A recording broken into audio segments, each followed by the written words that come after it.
ఎడారిలో సెలయేర్లు ఫిబ్రవరి 8. ఇదిగో నేను యుగ సమాప్తి వరకు సదాకాలం మీతో కూడా ఉన్నానని వారితో చెప్పాను. మత్తయి సువార్త 28:20. జీవితంలో సంభవించే మార్పులు, సంఘటనల గురించి భయంగా కనిపెట్టకు. నువ్వు దేవునికి చెందినవాడివి గనక ఆయన వాటన్నిటి నుండి నిన్ను విమోచిస్తాడన్న నిరీక్షణతో ఎదురుచూడు. ఇప్పటిదాకా నిన్ను ఆయన కాపాడాడు. ఆయన చేతిని గట్టిగా పట్టుకొని ఉండు. అన్ని ఆపదలలోనూ క్షేమంగా నడిపిస్తాడు.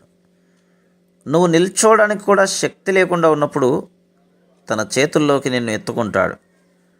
రేపేం జరుగుతుందో అని దిగులు పడకు. నిన్ను ఈ రోజంతా కాపాడిన నీ నిత్యుడైన తండ్రి రేపు రాబోయే అన్ని రోజుల్లోనూ నిన్ను కాపాడుతాడు. నిన్ను శ్రమ నుండి తప్పిస్తాడు, లేక శ్రమను భరించే శక్తినిస్తాడు. నిబ్బరంగా ఉండు. ఆందోళనకరమైన ఆలోచనల్ని, ఊహల్ని కట్టిపెట్టు. యెహోవా నా కాపరి. ఒకప్పుడు నా కాపరి కాదు, మరెప్పుడో నా కాపరి కాదు, ఇప్పుడు యెహోవా నా కాపరి. ఆదివారం, సోమవారం అన్ని రోజుల్లో ఆయన నా కాపరి. జనవరి నుండి డిసెంబర్ దాకా ఇక్కడైనా, చైనాలోనైనా, శాంతి కాలంలోనైనా, యుద్ధంలోనైనా, సమృద్ధిలోనైనా, కరువులోనైనా యెహోవా నా కాపరి.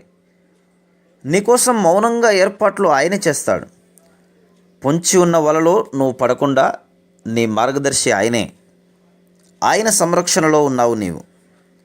నీకోసం ఏర్పాట్లు తప్పకుండా చేస్తాడు. నిన్ను విస్మరించాడు. దేవుని విశ్వాస్యతలో నిశ్చింతగా ఉండు. ఆయనలో నీవు వర్ధిల్లుతావు. నీకోసం మౌనంగా ఏర్పాట్లు చేస్తాడు. అవి ఆశ్చర్యకారకాలైన అనురాగ బహుమతులు, కనీవిని ఎరుగని అద్భుతాలు. నీకోసమే వాటిని చేశాడు. నీకోసం మౌనంగా ఏర్పాట్లు చేస్తాడు. తండ్రి సంరక్షణలో కేరింతలు కొట్టే పాప ఆయన ప్రేమలో మరెవరికీ వంతులేదు. నువ్వే ఆయనకిష్టుడివి. నీ విశ్వాసం దేవుని గురించి ఎలా అర్థం చేసుకుంటే ఆయన అలాగే ఉంటాడు. Praise the lord.